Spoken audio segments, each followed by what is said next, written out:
What's going on, y'all? I told you guys I would do some videos, put some stuff out about this. So this video you guys are about to see is actually on Bob Lazar. Bob Lazar was like a nuclear physicist or scientist from the 1980s. He had did several things, but I'll go into more in depth on him in another video and stuff. But Bob Lazar is a person who stated that he worked at Area 51, and in particular a section called S4 at Area 51. And when he was brought into here, I think he worked here about 8 months to about a year. I think it was about 8 or 9 months back in 1989.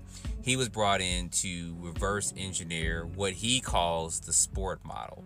And the sport model, as you guys see there, is kind of your typical shaped UFO that a lot of people say they seen or claim they seen. And he was brought in to see if he could reverse engineer this particular craft with Earth materials, which is amazing in itself, and I'll get into videos about that a little bit later on. But when he was brought in to do this, he has an amazing story, guys, and it has not changed over the years. I mean, I've been listening to him since 1989 when he came out with this, and bam. But in this video, you guys are going to see where they took a particular object from the craft, they hooked it up to one of their reactors or amplifiers, and they actually pointed it at a candle. And what happened from this point is amazing. But you guys will hear all this in the video because it gets real technical and stuff, and I don't want to mess everything up with that. But listen to this and put your comments down below, because I agree with Bob Lazar. I don't really care too much about extraterrestrial stuff, all that. What I care about is the technology, and that is kind of being suppressed from the public. But this is one of many videos that I'll start putting out, and other information stuff I'll do from this point going forward. But you guys enjoy this and put your comments down below and stay tuned for more videos. Alone is something amazing. Look, that can change everything we know today. Just having a machine to produce artificial gravity. Because look at what that does. We know gravity, space, and time are all tied together. There are your shields, like on Star Trek, that deflect micrometeorites. There is your protection from radiation without heavy shielding. There is something that, with an intense enough focused field, you can actually bend space. And there is something that can actually alter the flow of time. I mean, that's the missing piece of pie. Didn't they actually freeze a candle? A flame for yeah, you? now that's when it was connected to the gravity amplifiers where they could focus it, and They froze a candle. yeah, they had a candle lit to set it up for you. Again, there's a large in the craft itself. There are 3 long pipes. I'd say, well, I don't know about what's that, 3-4 feet in diameter, maybe 5 feet long. Anyway, they dangle, the 3 of them, at the bottom of the craft. These produce gravitational waves, and they can focus them to a point or spread them apart. Those are what you call the wave guides? Yeah, Okay. yeah. They're part of the power source control mechanism and the wave. Well, the wave guide is what I actually call the interlink between them, but that's the gravitational engine.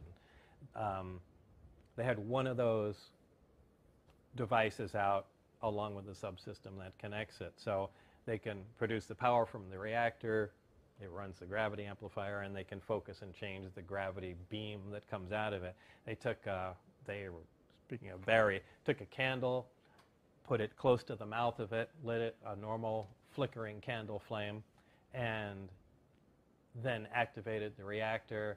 The gravity wave came out as expected, and the candle flame remained luminous and stopped moving.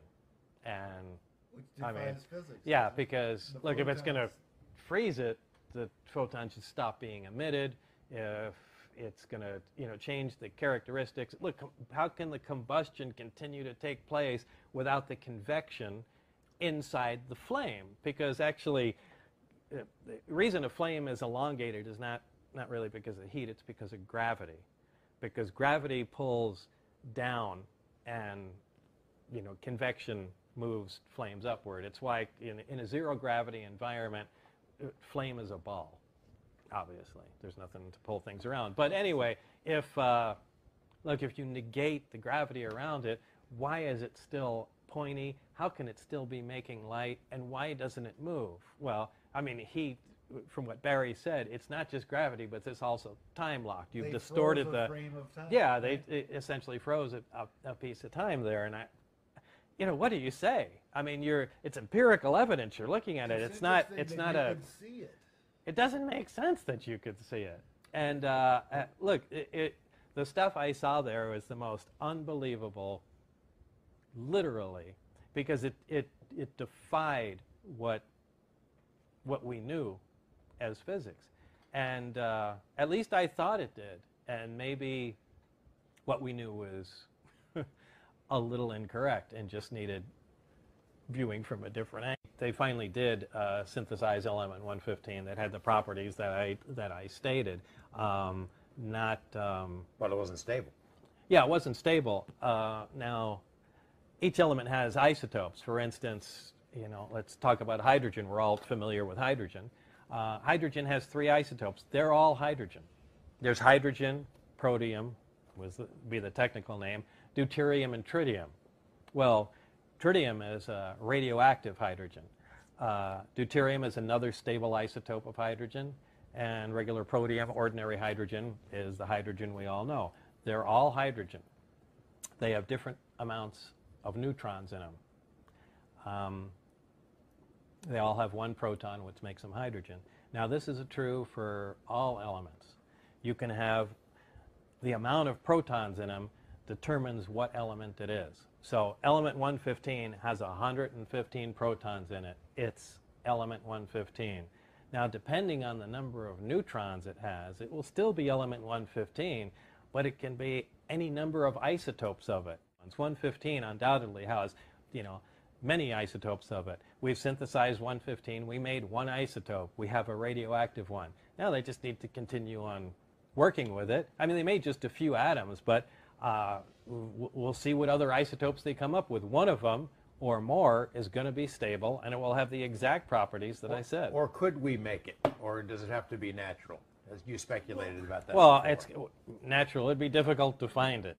I do not think you can make that synthetically. It's just, it takes too much time. I mean, to make, an ounce of it or even a gram would take a tremendous amount of time because not all the interactions are successful. I mean, you can bang particles together all day long and one may get stuck and then you've got an atom, and how do you contain, this single atom? So how do we get 500 pounds of it? Where'd that come from? Well, it had to either be synthesized by the extraterrestrials that bought it in the first place, or, maybe there was a location where they came from where, look, this was a naturally occurring material. We know that all the material in the universe, essentially all the atoms of all elements, came from hydrogen.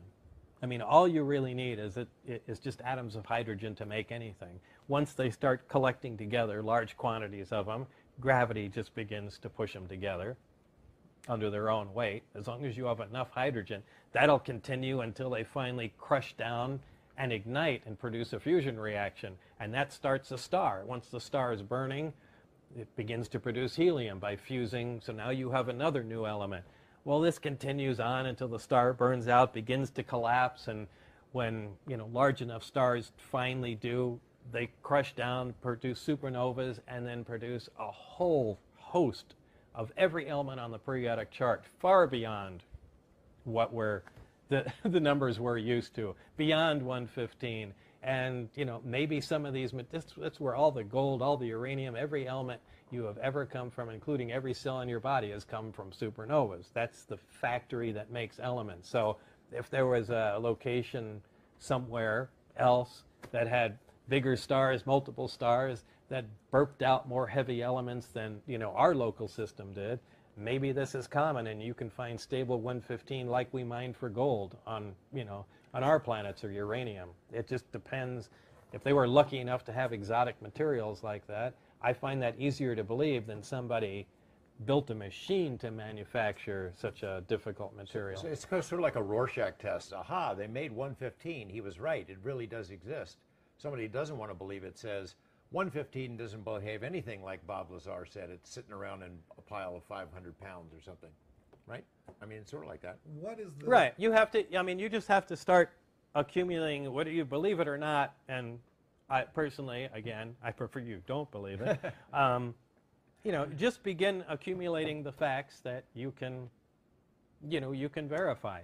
and really be careful. But that drives them crazy. I mean, That's you need fine. to answer this. Now, I need an answer. How many times do you get that in a week still after all this Oh, time? I get. There isn't a day I don't get emails, and I try and get this across to them. Look, I don't even want to talk about it anymore. Well, I don't believe the story. Great, pass it around. I really don't want you to, because it makes life difficult for me. I'm trying to do serious research.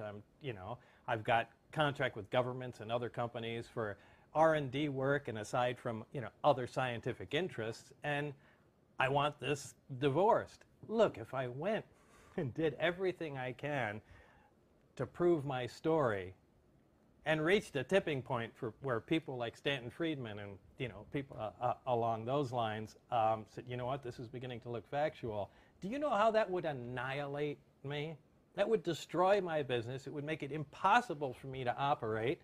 And, I'd have a continuous flow of questions, annoying people, I'm sure offers to do things that I am not the least bit interested in. Which is how it was for years. Yeah. It was for years, Yeah. right? Look, I could have jumped on all that stuff. I could have, at Area 51 sports drinks, and I could have been giving, look how many lectures. At one point I had, what's that talk show host that,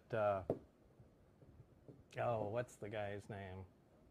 Which one? Geraldo, Suspenders. Montel, Old guy, suspenders. Larry King. Larry King. Yeah, I had an open invitation at one time for that show to come on. As the, Geraldo, everybody. I turned down everything. Montel Williams. I blew off movie scripts. I blew off all kinds of stuff because they couldn't stick to facts. Is there a part of you, though, that there's got to be part of you somewhere in there, even though it would be counterproductive? There's got to be part of you that wishes, God damn it, I know what happened. It's true. No, look, I know what happened is true. There's no doubt, period. There's no delusion, and there are some things I can say that will bolster the case, and I'm not going to.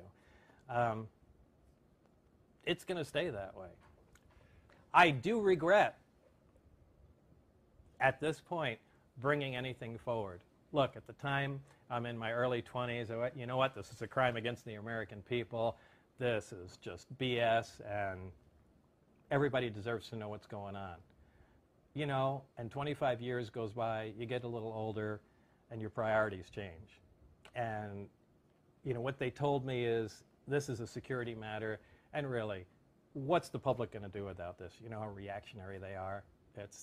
There's a bunch of different reasons this is being kept quiet. Nothing that they bother telling me, but the bottom line is they're right. The bulk of the people are complete morons. And I'm sorry, maybe they are right. And this really should just be information that's handled out on a... All right, so there you guys have it. The video does kind of end there, but I have a lot more information and footage on stuff like this, on the technology behind it. That's what I'm more fascinated by than anything else. So I'll have stuff coming up in the coming weeks, months, and years coming out. Maybe every week, every other week, once a month, once every 6 months. But you guys stay tuned for that. Don't forget to subscribe and put your comments down below.